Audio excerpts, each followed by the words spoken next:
편안하게 누워 계신가요? 좋습니다. 오늘 밤 우리는 함께 아주 긴 여행을 떠나려고 합니다. 330만 년이 넘는 시간을 거슬러 올라가는 여행이에요. 오늘의 이야기는 조금 특별해요. 약한 존재가 어떻게 강해졌는지에 대한 이야기거든요. 먹이사슬의 바닥에서 정상으로 올라간 이야기. 송곳니도 없고 발톱도 없고 독도 없는 존재. 치타보다 느리고 곰보다 약하고 독수리보다 눈이 나쁜 존재. 그런 존재가 어떻게 지구의 모든 생물 위에 올라설 수 있었을까요? 눈을 감고 상상해 보세요. 여러분은 지금 300만 년 전 아프리카 사바나에 서 있습니다. 새벽 직전이에요. 하늘은 아직 어둡고 별들이 빛나고 있어요. 풀밭 사이로 시원한 바람이 불어옵니다. 풀벌레 소리가 들려요. 그런데 갑자기 저 멀리서 사자의 포효가 울려 퍼져요. 땅이 진동하는 것 같은 깊은 소리. 하늘에는 독수리가 원을 그리며 날고 있어요. 어딘가에서 하이에나의 웃음소리가 들립니다. 날이 밝으면 표범이 나무 위에서 내려와 사냥을 시작할 거예요. 이 풍경 속에서 작은 존재들이 있어요. 키가 120cm쯤 되는 우리와 닮았지만 우리보다 훨씬 작은 존재들. 나무 위에 웅크리고 앉아서 아래를 내려다보고 있어요. 눈이 크고 두려움에 차 있어요. 서로의 몸을 꼭 붙잡고 밤이 끝나기만을 기다리고 있어요. 이들이 바로 우리 조상이에요. 300만 년 전에 우리 가족이죠.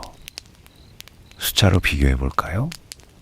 치타는 시속 112km로 달려요. 인간은 고작 시속 37km. 경주를 하면 우리는 치타의 먼지도 못 따라가요. 곰의 악력은 544kg. 인간의 악력은 46kg. 곰이 한 손으로 하는 일을 우리는 10손으로도 못해요. 독수리의 시력은 인간의 8배. 우리가 겨우 저물어 보이는 거리에서 독수리는 토끼의 귀를 구별해요. 모든 항목에서 우리는 최하위였어요. 먹이사슬의 맨 아래. 동위원소 분석으로 초기 호미닌의 영양 단계를 측정해보면 하이에나 수준이거나 그 이하였어요. 남아프리카 동굴에서 발견된 초기 호미닌 두개골을 떠올려 보세요. 표범의 이빨 자국이 선명하게 남아있어요. 2개의 둥근 구멍, 표범의 송곳니가 두개골을 관통한 흔적이에요. 독수리 발톱 자국이 찍힌 것도 있어요. 우리 조상은 사냥하는 존재가 아니라 사냥당하는 존재였어요. 매일 밤이 생존이었어요. 매일 아침 눈을 뜨는 것이 기적이었어요. 그런데 이 이야기에는 반전이 있어요. 아주 큰 반전이요. 그 반전은 돌 하나에서 시작됐습니다. 자, 시간을 330만 년 전으로 맞춰볼게요. 장소는 케냐 투르카나 호수 서쪽이에요. 나쿠쿠이 층서라고 불리는 지층이 있는 곳이에요. 2011년 7월의 어느 더운 날이에요. 고고학자 소냐 하르만드와 제이슨 루이스가 이끄는 연구팀이 이곳을 탐사하고 있었어요. 스토니브룩 대학의 서투르카나 고고학 프로젝트 팀이에요. 그들은 캐니안트로푸스 플라티옵스라는 고대 호미닌의 화석 산지를 찾고 있었는데 그만 길을 잘못 들었어요. 비포장도로에서 벗어나 미탐사 지역에 도착한 거죠. 실수였어요. 하지만 인류 역사를 바꾸는 실수였습니다. 과학에서는 이런 일이 종종 벌어져요. 잘못된 길이 가장 중요한 발견으로 이어지는 거죠. 오후차 시간이었어요. 팀원들이 뜨거운 아프리카 해를 피해 잠시 쉬고 있을 때 누군가가 무전을 보냈어요. 이상한 돌을 발견했습니다. 퇴적층에서 돌출된 돌이었어요. 자연적으로 깨진 것이 아니었습니다. 누군가가 의도적으로 깨트린 흔적이 있었어요. 돌 표면의 흉터가 조직적으로 배열되어 있었고요. 하르만드는 나중에 인터뷰에서 이렇게 말했습니다. 이 흉터들이 조직적이라는 것을 알 수 있었다. 발굴이 시작됐어요. 2012년 시즌이 끝날 때까지 겨우 13제곱미터의 면적에서 현지 발굴 19점의 석기와 11점의 화석이 제자리에서 발견됐어요. 표면에서 수습한 것까지 합하면 총 149점의 유물이 쏟아져 나왔습니다. 모르돌, 핵석, 박편, 타격석. 다양한 종류의 석기가 있었어요. 가장 큰 유물은 무려 15kg이나 됐습니다. 15kg이면 요즘 우리가 양손으로 들어야 하는 무게예요. 자기 역전 분석과 화산재 층서를 기반으로 연대를 측정해 봤더니 330만 년 전이었어요. 이건 정말 충격적인 숫자였어요. 왜냐하면 그때까지 가장 오래된 석기는 약 260만 년 전에 올도한 석기였거든요. 무려 70만 년이나 앞당겨진 거예요. 70만 년이 어느 정도인지 감이 오시나요? 호모사피엔스 전체 역사의 2배가 넘는 시간이에요. 그만큼 엄청난 발견이었어요. 더 놀라운 건 330만 년 전에는 호모속, 그러니까 우리 직계조상이 아직 등장하지 않았다는 거예요. 호모속이 나타난 건 약 280만 년 전이에요. 그렇다면 이 석기를 만든 건 누구였을까요? 과학자들은 3가지 후보를 꼽아요. 첫 번째는 오스트랄로피테쿠스 아파렌시스, 루시 종이에요. 당시 동아프리카 전역에 분포하고 있었죠. 두 번째는 캐년트로푸스 플라티옵스, 바로 하르만드 팀이 원래 찾고 있었던 그 종이에요. 해당 지역에서 화석이 발견된 종이죠. 세 번째는 아직 발견되지 않은 미지의 종.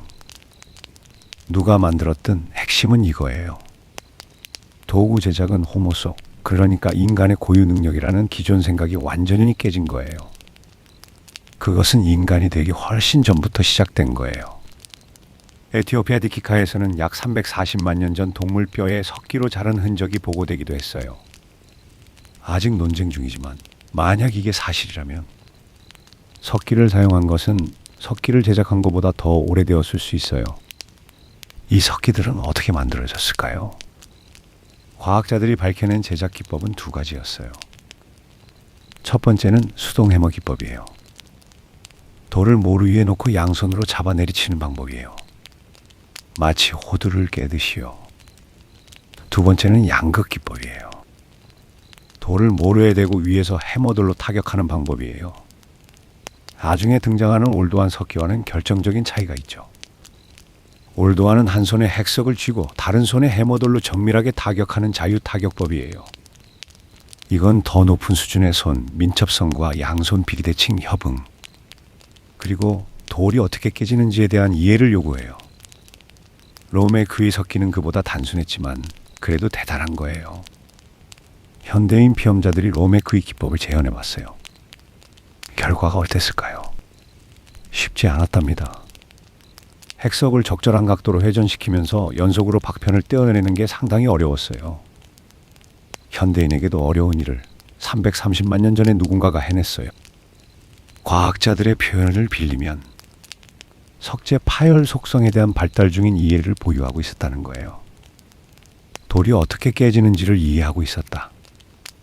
이건 단순한 본능이 아니에요. 원재료 속에서 최종 형태를 예견하는 인지 능력의 증거예요. 침팬지와 비교해볼까요? 기니의 보스라는 숲에서 침팬지가 돌모루와 해머돌로 견과류를 깨는 게 관찰돼요. 코트디부아르의 타이 숲에서도 비슷한 행동이 보고됐고요. 하지만 결정적인 차이가 있습니다. 침팬지는 자연 상태의 돌을 그대로 사용해요. 돌 자체를 의도적으로 가공하지 않거든요. 자기가 원하는 모양으로 깎지 않는다는 거예요. 롬의 그 위의 호미니는 완전히 달랐어요. 크고 단단한 돌을 의도적으로 선별했거든요. 작은 돌은 무시했고 핵석을 회전시키면서 체계적으로 박편을 떼어냈어요. 심지어 떼어낸 박편 하나가 원래 핵석에 딱 들어맞는 것도 확인됐습니다. 이걸 접합이라고 하는데 의도적 가공의 결정적인 증거예요. 이것은 사용이 아니라 제작인 겁니다. 돌을 바라보며 그 안에 숨겨진 가능성을 본 거예요. 330만 년 전 누군가가 처음으로 돌을 바라보며 그 안에 숨겨진 가능성을 보았습니다. 그것은 인류 역사상 가장 위대한 순간이었을지도 몰라요. 먹이사슬 바닥에 있던 존재의 첫 번째 반격. 자, 이제 시간을 200만 년 전으로 옮겨봅시다. 장소는 케냐, 빅토리아 호수 남쪽 호마 반도라는 곳이에요. 칸제라사우스라는 유적지가 있어요. 1987년에 발굴이 시작돼서 10년 넘게 진행됐습니다. 퀸스 칼리지와 스미소니언의 톰 플러머, 베일러 대학의 조세 페라로, 스미소니언 인류기원 프로그램의 리 파츠, 여러 과학자들이 이 유적을 연구했어요. 여기서 발견된 것은 수천 개의 동물뼈와 올도한 석기였어요. 세 개의 층위에서 보존 상태가 양호한 동물 잔해가 쏟아져 나왔어요. 분석 결과는 놀라웠습니다. 우리 조상이 두 가지 전략을 동시에 쓰고 있었다는 거예요. 사냥과 청소, 이중 전략이었던 거죠. 먼저 작은 영양, 가젤 크기의 동물을 볼까요? 머리부터 발끝까지 거의 모든 부위에 뼈가 발견됐어요. 이게 뭘 의미할까요? 통째로 운반했다는 뜻이에요. 사냥한 곳에서 먹은 게 아니라 잡은 동물을 안전한 곳까지 가져온 거예요. 뼈 표면에는 두 가지 흔적이 있었습니다. 하나는 석기로 인한 절단은 고기를 발라낸 흔적이에요. 다른 하나는 해머들로 내리친 충격은 뼈를 깨서 골수를 빼먹은 흔적이에요. 근데 여기서 중요한 질문이 생겨요. 이 작은 영양을 어떻게 구했을까요? 세렝게티에서 현대관찰 데이터를 보면 사자나 하이에나 같은 포식자는 이 크기의 먹이를 수분 만에 완전히 먹어치워요. 남기는 게 없어요. 깨끗하게 사라져요. 호미닌이 이걸 포식자 잔해에서 주었다면 뼈 전체가 아니라 일부만 있어야 해요. 하지만 거의 모든 부위가 있었어요. 2019년에는 GIS 기반으로 뼈 표면의 변형 패턴을 정밀 분석했습니다. 해체은이 집중된 부위를 보니 이른바 핫존이었어요. 핫존이 뭐냐고요? 사자가 먹고 남기지 않는 부위예요. 사자 잔해를 청소한 거라면 이 부위에는 절단은이 없어야 합니다. 하지만 절단은이 바로 거기에 집중돼 있었어요. 결론은 하나예요. 이 작은 영양은 직접 사냥한 거예요. 200만 년 전에 이미 우리 조상은 작은 동물을 능동적으로 사냥하고 있었어요. 그런데 더 큰 동물은 어땠을까요? 누 정도 크기의 중대형 영양은 다른 패턴이 나타났어요. 고립된 머리 부분만 다수 발견된 거예요. 몸통은 없고 머리만. 이게 무슨 뜻일까요? 큰 동물은 직접 사냥하기엔 너무 위험했어요. 사자 같은 포식자가 잡아서 몸통을 먹고 떠난 거예요. 머리는 너무 크고 단단해서 사자의 턱으로도 깨트리지 못했거든요. 우리 조상은 그 버려진 머리를 유적지까지 운반했어요. 무거운 머리를 들고 사바나를 가로질러 걸어온 거예요. 그리고 석기로 두개골을 깨뜨려서 안에 들어있는 뇌를 꺼내 먹었던 거예요. 페라로는 이렇게 말했습니다. 이것은 인류 계보에서 이 유형의 자원 운반 행동에 대한 가장 오래된 고고학적 증거입니다. 작은 동물은 사냥하고 큰 동물은 잔해에서 가치 있는 부분을 가져오고, 이 이중 전략이 우리 조상의 생존 비결이었습니다. 우리 조상은 사냥꾼이 되기 전에 먼저 아주 영리한 청소부가 되어야 했던 거예요. 여기서 잠깐 쉬어가면서 골수 이야기를 해볼게요. 이건 정말 중요한 이야기거든요. 우리가 왜 인간이 되었는지를 설명하는 핵심이에요. 야생동물의 살코기를 생각해 보세요. 우리가 마트에서 사는 소고기와는 달라요. 야생동물의 살코기는 지방 함량이 아주 낮아요. 겨우 1%에서 5% 정도. 지방이 왜 중요할까요? 저지방 단백질만 과도하게 먹으면 어떻게 되는지 아시나요? 단백질 중독이라고 하는 현상이 일어나요. 일명 토끼기아라고도 불러요. 왜 토끼기아냐고요? 토끼고기가 지방이 거의 없거든요. 탐험가들이 겨울에 토끼만 먹었을 때 오히려 몸이 상한 기록이 있어요. 지방 없이 단백질만 먹으면 간에 과부하가 걸리고 결국 쇠약해져요. 2019년 현재 인류학 저널에 제시카 톰슨이라는 과학자가 중요한 논문을 발표했는데, 그녀의 핵심 주장은 이거예요.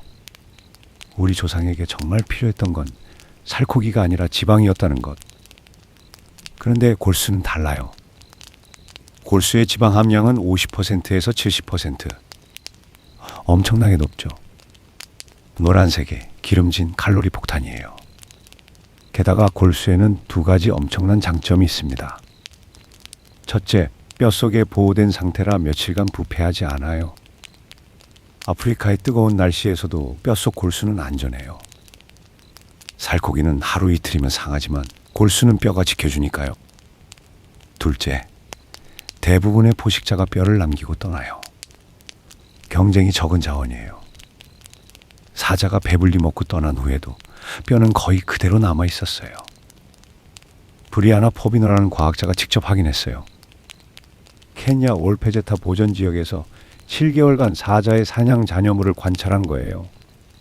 사자가 떠난 얼룩말 사체에서 무엇이 남아 있었을까요? 평균 약 15kg의 살코기가 남아 있었어요. 이건 약 6만 칼로리에 해당해요. 6만 칼로리면 성인 한 명이 거의 한 달을 버틸 수 있는 에너지예요. 그리고 뼈의 95% 이상에서 골수가 온전히 보존되어 있었어요. 왜 다른 동물들은 이 골수를 안 먹었을까요? 여기서 중요한 생태적 배경이 있습니다. 올페제타는 하이에나가 드문 환경이에요. 근데 200만 년 전 아프리카도 비슷했거든요. 당시 아프리카에서는 하이에나가 지금보다 훨씬 드물었습니다. 대신 검치요. 그러니까 검치 사자 같은 고양이과 동물이 지배적이었어요. 고양이과 동물의 특징이 뭘까요? 뼈를 부수지 않는다는 거예요. 사자를 생각해 보세요. 고기는 먹지만 뼈를 씹어 부수진 않잖아요. 고양이과의 턱은 자르는 데 특화되어 있지 부수는 데 특화되어 있지 않아요. 이것이 우리 조상에게 열린 틈새였어요. 생태적 틈새, 아무도 차지하지 않은 빈자리. 어떤 동물도 뼈를 깨트릴 생각을 하지 않았어요. 하지만 돌을 가진 존재에게 뼈는 잠긴 금고였고 골수는 금이었어요. 석기는 이 잠긴 금고를 여는 유일한 열쇠였던 겁니다. 상상해 보세요. 사바나, 새벽, 사자 무리가 밤새 사냥을 마치고 느긋하게 떠나갑니다. 뼈와 살점이 흩어진 잔해가 남아 있어요. 독수리가 하늘에서 원을 그리고 있습니다. 하지만 내려오지 않았어요. 50m 밖 관목 뒤에서 5에서 6명의 호미닌이 지켜보고 있습니다. 사자가 완전히 떠났는지 확인하는 거예요. 주변에 하이에나가 없는지도 살펴요. 조심스럽게 접근합니다. 심장이 빠르게 뛰고 있을 거예요. 2명은 주변을 경계하고 나머지가 잔해로 다가갑니다. 돌을 들어 장골 긴 뼈를 내리쳐요. 탁 하는 소리. 한 번에 안 깨져요. 다시 내리쳐요. 탁 탁. 뼈가 갈라지면 노란 골수가 드러나요. 호미닌 골수를 손가락으로 파내 먹습니다. 다른 호미닌은 큰 두개골을 굴려서 가져가요. 무겁습니다. 2명이 함께 들어요. 안전한 곳으로 운반한 뒤 석기로 두개골을 깨트려요. 안에서 뇌가 나옵니다. 사자가 남기고 간 것 속에서 우리 조상은 아무도 보지 못한 것을 보았습니다. 이제 도구의 진화에 대해 이야기해 볼게요. 시간을 약 260만 년 전으로 가봅시다. 에티오피아 고나지요. 여기서 올드한 석기가 등장했어요. 올드한 석기는 로메크이보다 한 단계 발전된 기술이에요. 한 손에 핵석을 쥐고 다른 손에 해모돌로 정밀하게 타격하는 자유타격법. 이건 더 높은 수준의 손 민첩성을 요구해요. 양손이 서로 다른 역할을 해야 하거든요. 한 손은 고정, 다른 손은 타격. 그리고 돌이 조가비꼴로 파열되는 물리학에 대한 이해도 필요해요. 그런데 놀라운 사실이 있습니다. 이 올드한 석기가 약 30만 년간 거의 변하지 않았다는 거예요. 30만 년이요. 우리 호모사피엔스의 전체 역사만큼 긴 시간이에요. 왜 변하지 않았을까요? 과학자들은 이것을 충분히 좋은 효과라고 설명해요. 올드한 석기가 당시 환경에서 충분히 효과적이었기 때문에 바꿀 필요가 없었던 거예요. 기술적 관성입니다. 뇌 영상 연구를 해봤더니 흥미로운 결과가 나왔어요. 올드한 도구를 만들 때는 주로 전두 두정 감각 운동 영역과 소뇌가 활성화됐답니다. 이것은 인지적으로 유인원과 유사한 수준이라고 표현돼요. 감각과 운동을 조합하는 것은 잘하지만 고차원적 계획이나 추상적 사고까지는 아닌 거예요. 그런데 약 175만 년 전 혁명이 일어났습니다. 호모 에렉투스와 함께 완전히 새로운 도구가 등장했거든요. 아슐리안 주먹도끼. 올드완 석기와 아슐리안 주먹도끼의 차이를 설명해 드릴게요. 올드완은 핵석에서 몇 조각 떼어낸 거예요. 날카로운 조각을 얻는 게 목적입니다. 핵석 자체의 모양은 별로 신경 쓰지 않아요. 깨진 돌이에요. 그런데 아슐리안은 완전히 달라요. 핵석의 양쪽을 체계적으로 가공해서 렌즈 모양의 단면을 만듭니다. 좌우 대칭적인 날을 만들어요.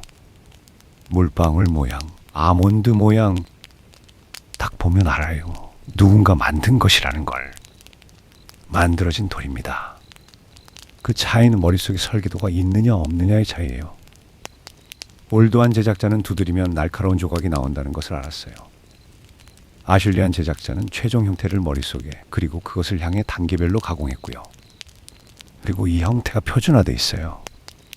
아프리카, 서아시아, 서유럽, 인도 아대륙에 걸쳐 유사한 형태가 반복적으로 나타납니다.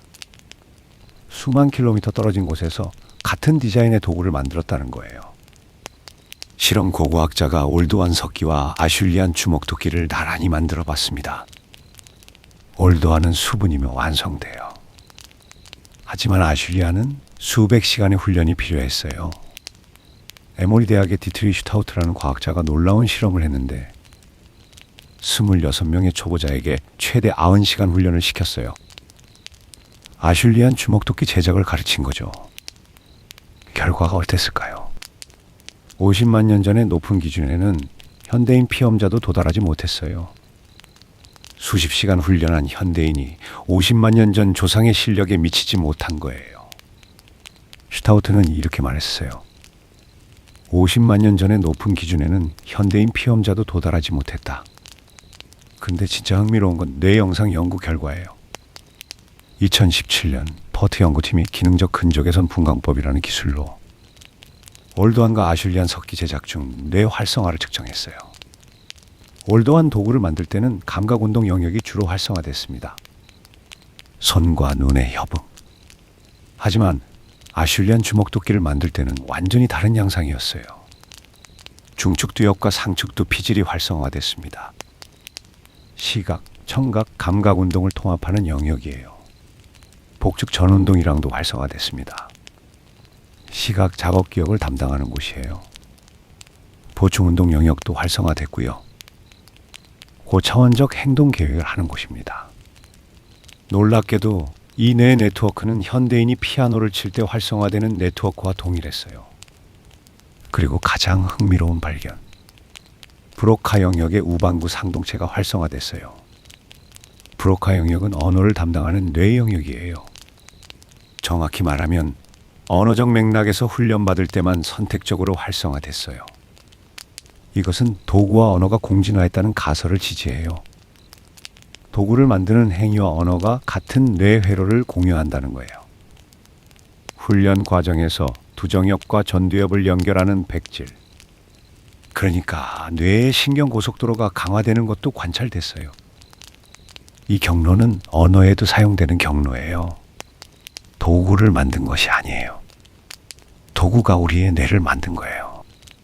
석기를 깎는 행위가 뇌를 바꾸고 바뀐 뇌가 언어를 가능하게 하고 언어가 다시 더 복잡한 도구를 가능하게 한 거예요.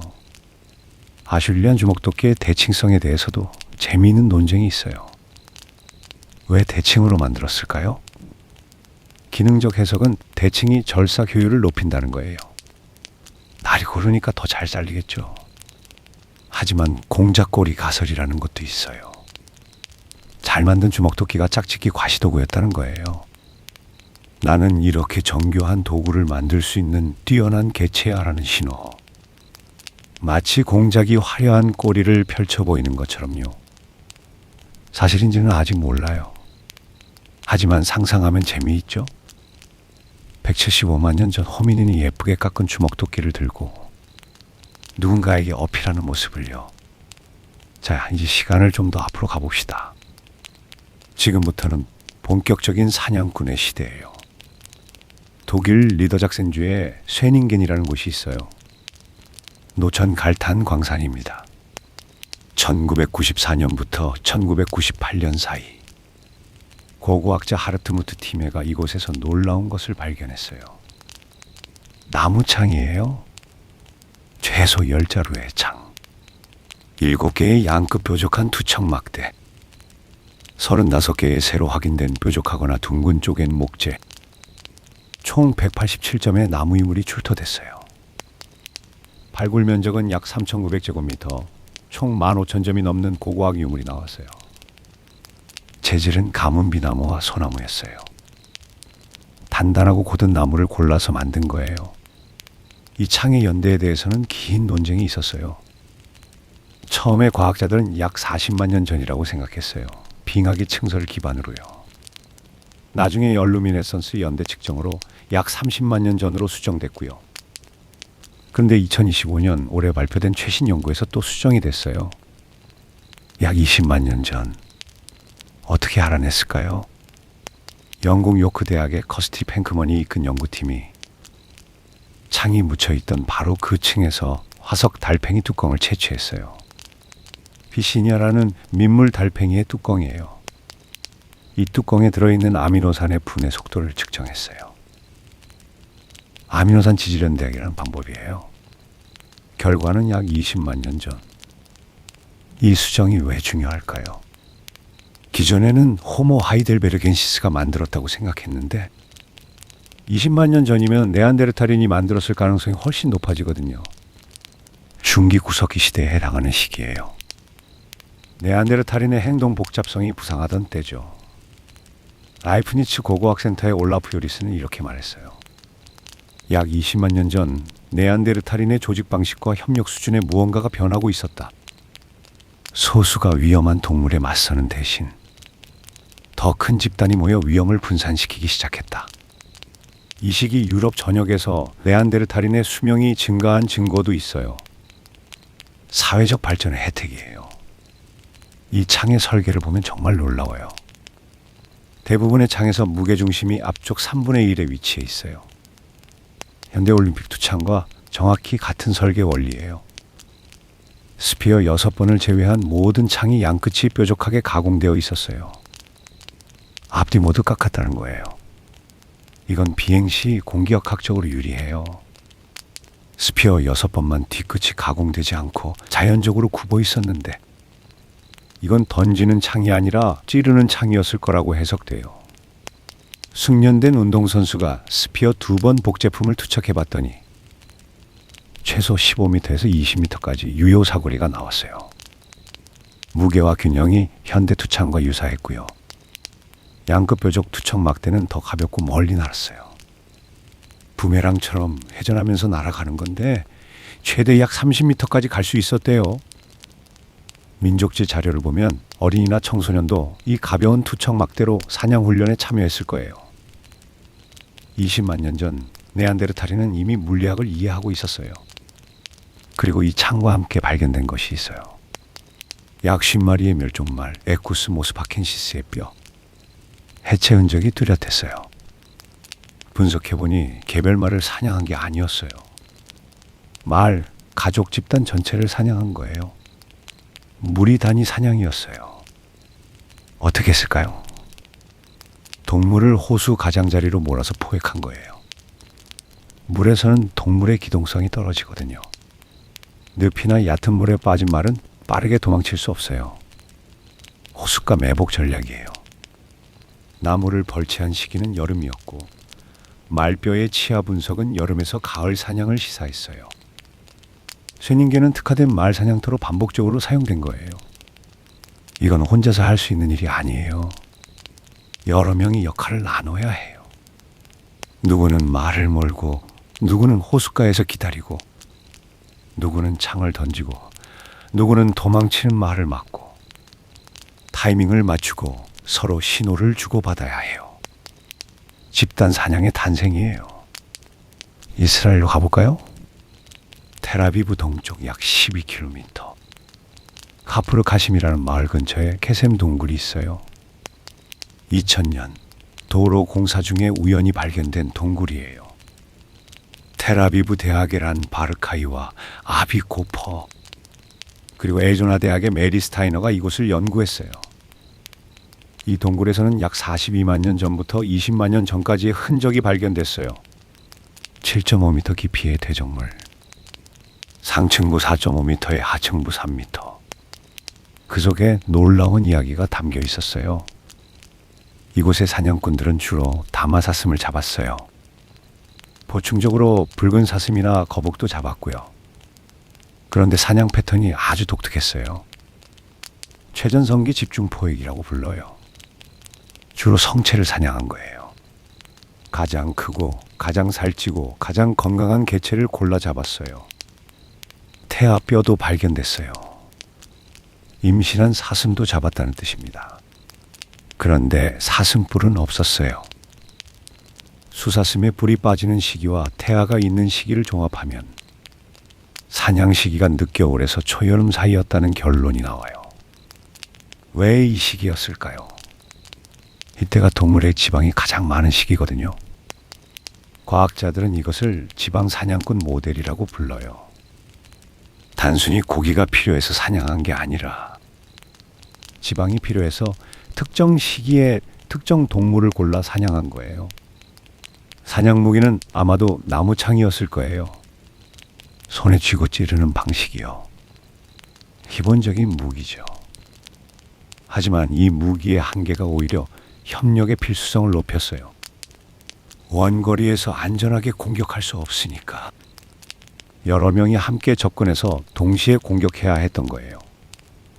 그런데 진짜 놀라운 발견은 뼈 위에 절단은에서 나왔어요. 메리 스타이너가 혁신적인 분석을 했거든요. 절단은의 방향과 밀도를 분석해서 음식 분배 행동을 추론한 거예요. 케셈 동굴의 절단은은 매우 풍부하고 방향이 무작위적이었어요. 이게 뭘 의미할까요? 여러 사람이 다양한 각도에서 고기를 발라냈다는 거예요. 숙련자도 미숙한 젊은이도 모두가 참여했어요. 나중시대 중기와 후기 구석기 유적의 절단은 달라요. 규칙적이고 효율적이에요. 한 방향으로 깔끔하게. 특정 숙련자가 체계적으로 해체한 흔적이죠. 스타이너는 이렇게 해석했어요. 초기 사냥꾼은 숙련자와 비숙련자가 모두 직접 고기를 자르는 데 참여했다. 나중에는 특정 도살자를 통해 분배가 이루어졌다. 이건 단순한 식사 장면이 아니에요.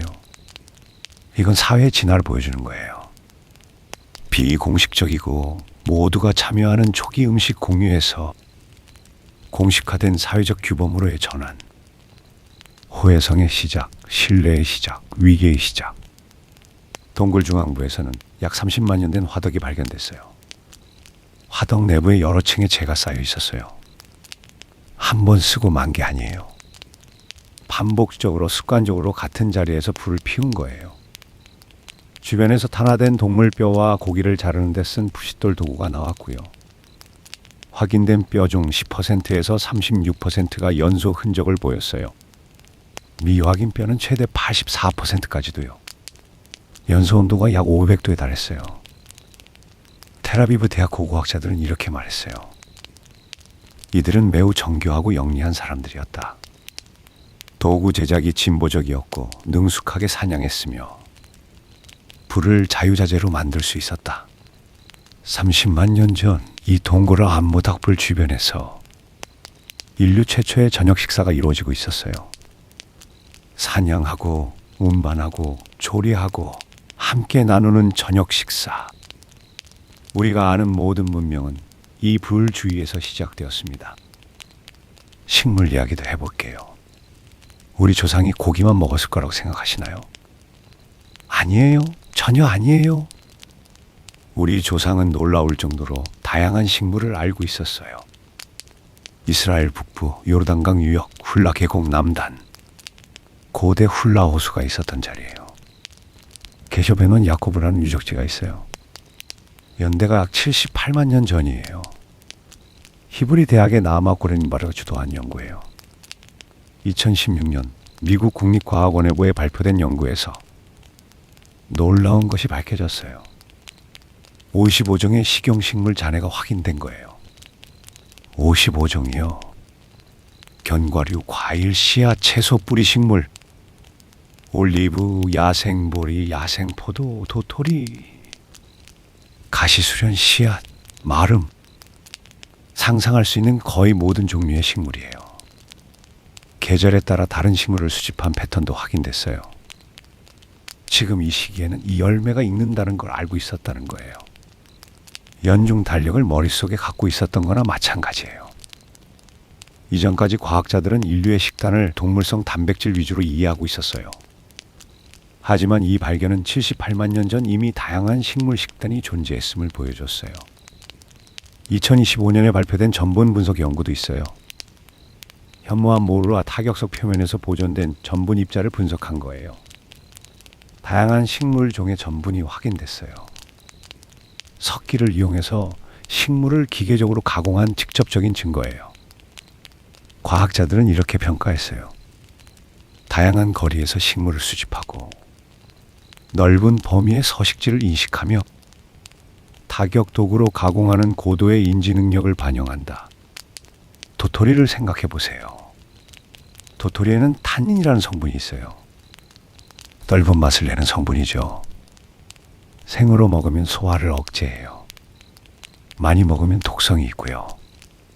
어떻게 해야 할까요? 물에 담그거나 가열하면 탄닌이 제거돼요.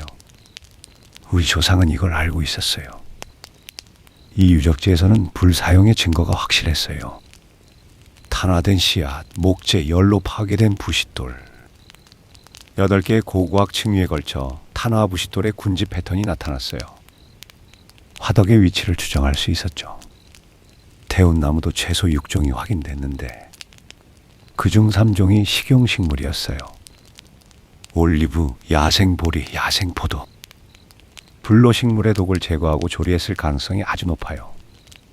심지어 2022년 네이처 생태학과 진화저널에 발표된 연구에 따르면 78만 년 전에 물고기를 조리한 증거까지 있어요.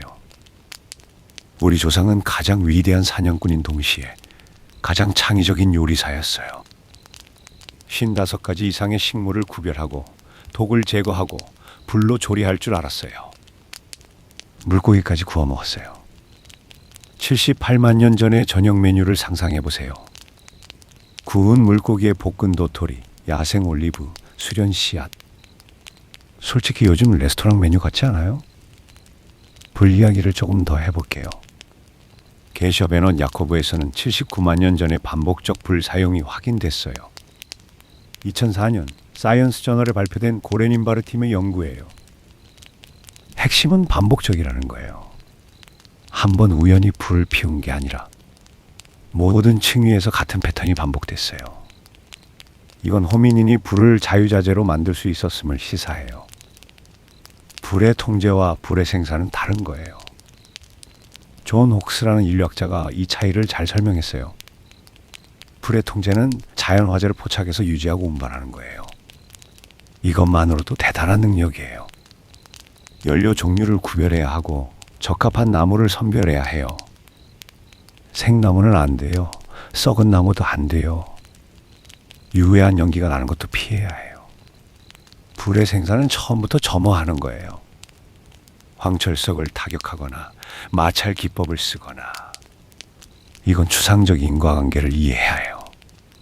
이 돌 2개를 부딪히면 불꽃이 나온다는 것을 알아야 하니까요. 네안데르탈인도 불을 생산했다는 증거가 있어요. 프랑스 여러 유적에서 이 사람만간이 비자연적인 양으로 발견됐는데 이걸 불쏘시개로 활용했을 가능성이 있어요. 호크스는 이렇게 말했어요. 게셔 베논 야코브에서 불점화 방법의 직접적 증거는 없지만 불의 물류 관리, 즉 연료를 운반하고 종류를 선별하고 장소를 관리하는 것 자체가 이미 고도의 인지 능력이라고요. 의복 이야기도 해볼까요? 이건 정말 기발한 연구 방법으로 밝혀진 거예요. 이가 비밀을 알려줬어요. 네, 이가요. 머리카락에 사는 그 이요. 2011년 분자생물학과 진화저널에 발표된 연구예요. 타웁스, 기친, 라이트 그리고 리드가 공동 저자예요. 그들은 머린 이와 온니의 DNA 서열을 분석했어요. 그리고 베이지안 합창 모델로 두 종이 갈라진 시점을 추정했어요. 온니는 오직 직물이나 가죽 위에서만 살 수 있어요. 머리카락에서는 살 수 없어요. 그렇다면 온니가 머린 위에서 분기된 시점을 알면 인류가 정기적으로 의복을 착용하기 시작한 시점을 알 수 있겠죠? 결과는 최소 8만 3천 년 전에서 최대 17만 년 전. 여기서 재미있는 맥락이 있어요. 인류가 채모를 잃은 건 약 120만 년 전으로 추정돼요.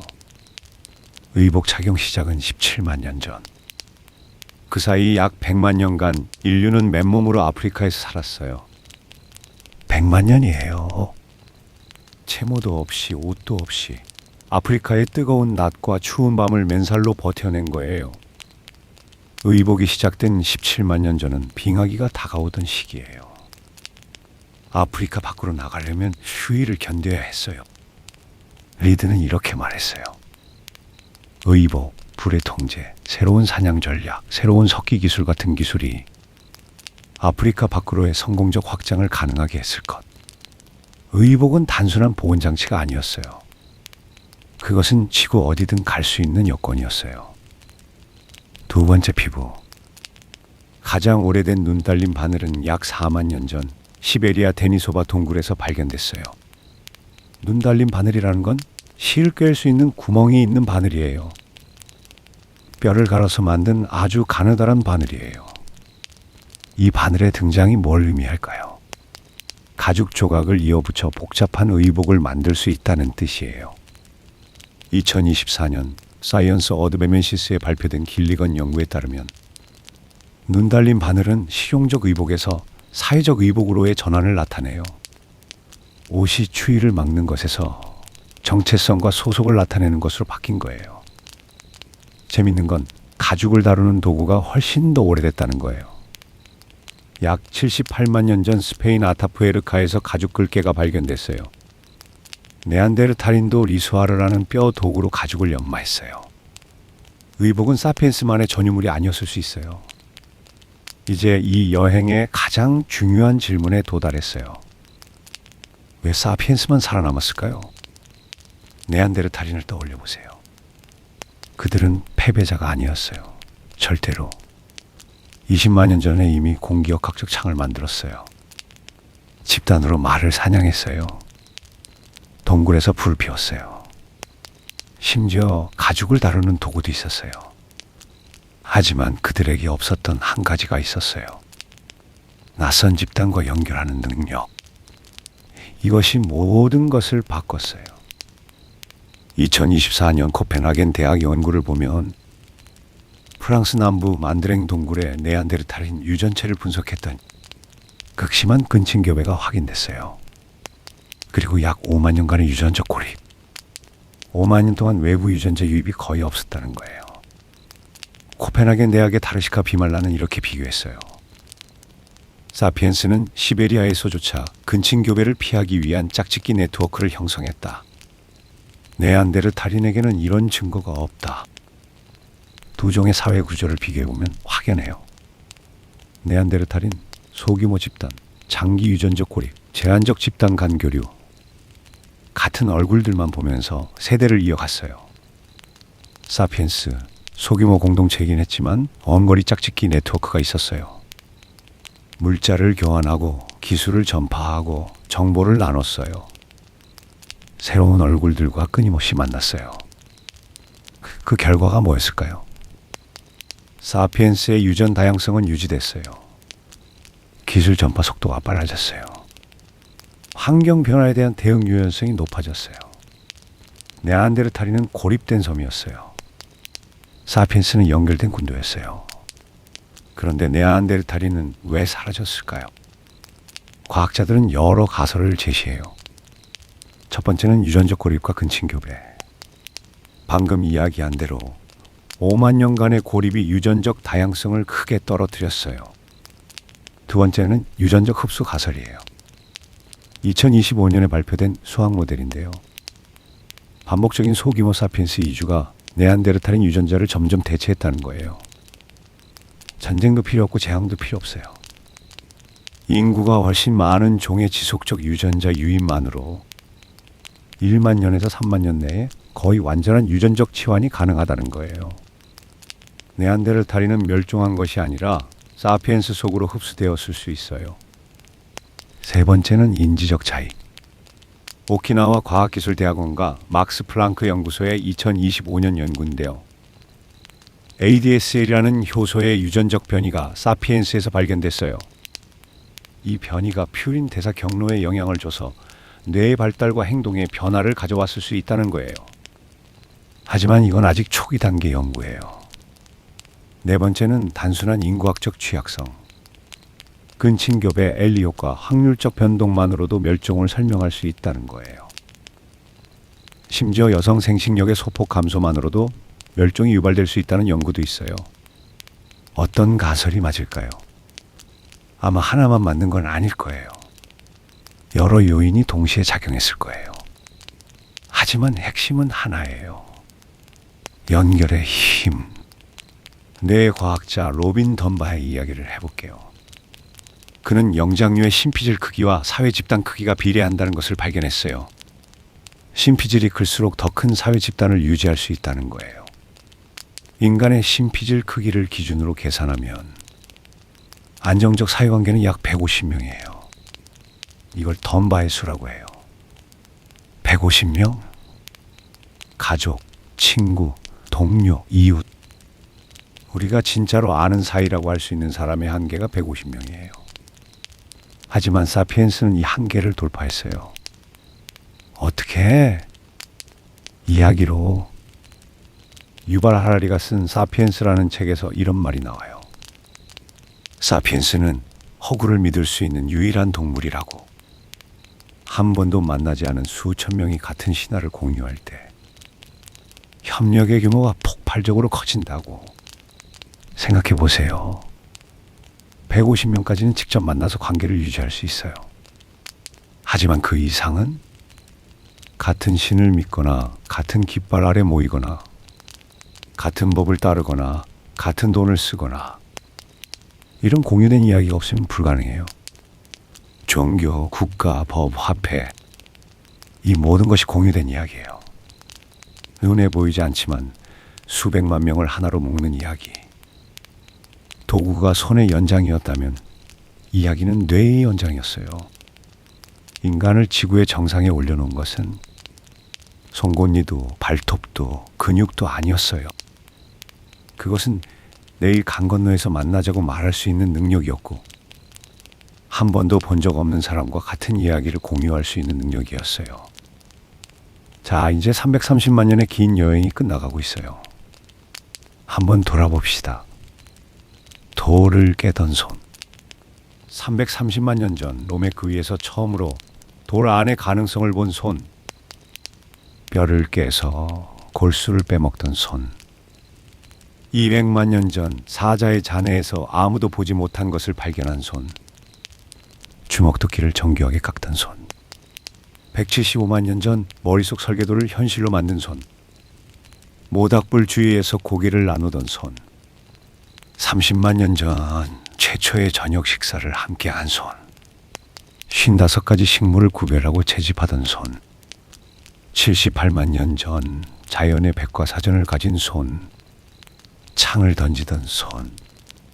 20만 년 전 공기역학을 이해한 손. 바늘로 가죽을 꿰매던 손. 4만 년 전 두 번째 피부를 만든 손. 동굴벽에 손바닥 도장을 찍던 손. 나는 여기 있었다고 말한 손. 그리고 지금 이 순간 여러분의 손. 330만 년 전 로메크 위에 돌을 깨트린 그 손이 지금 이 순간 여러분의 손 안에 있어요. 그런데 알고 계시나요? 재밌는 사실 하나.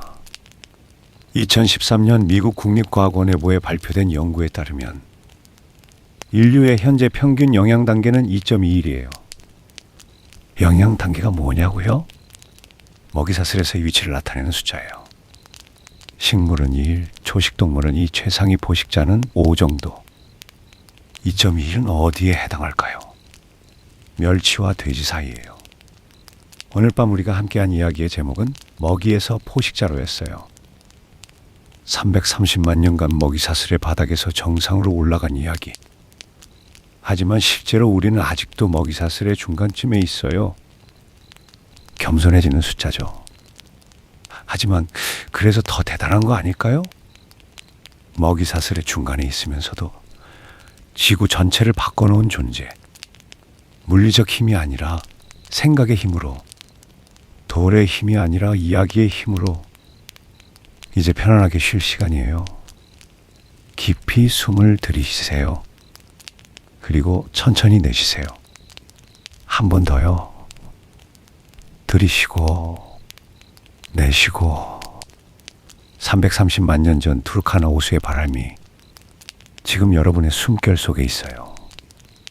발끝에 긴장을 풀어주세요.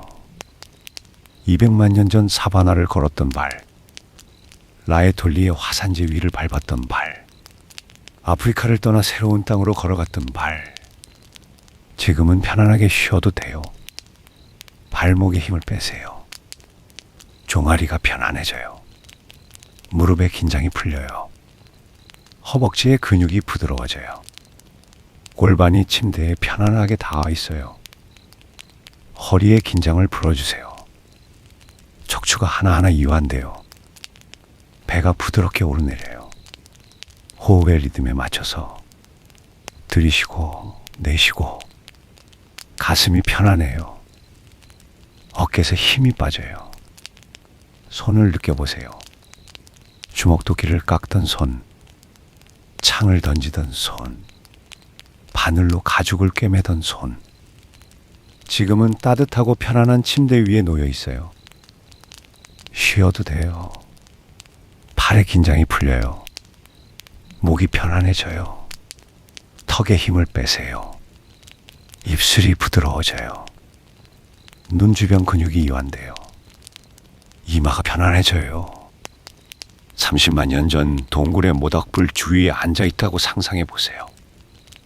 따뜻한 불빛이 여러분의 얼굴을 비추고 있어요. 주변에 가족들이 있어요. 안전한 사람들이에요. 고기 굽는 냄새가 나요. 도토리를 볶는 고소한 냄새도 나요. 장작이 타닥 소리를 내며 타고 있어요. 누군가가 낮은 목소리로 이야기를 하고 있어요. 알아들을 수 없는 먼 옛날의 말이지만 따뜻하고 편안한 소리예요. 그 이야기의 리듬이 여러분을 감싸요. 불빛이 천장의 바위에 춤추는 그림자를 만들어요. 그림자가 흔들흔들 움직여요. 부드럽게, 느리게. 안전해요. 따뜻해요. 오늘 하루도 살아남았어요. 내일은 내일 걱정하면 돼요. 지금 이 순간만 있어요. 눈꺼풀이 무거워져요. 점점 더 무거워져요. 그 무게가 편안해요. 불빛이 서서히 낮아져요. 장작이 빨갛게 달아오르며 서서히 꺼져가요. 하지만 온기는 그대로예요. 멀리서 풀벌레 소리가 들려요. 사바나의 밤소리.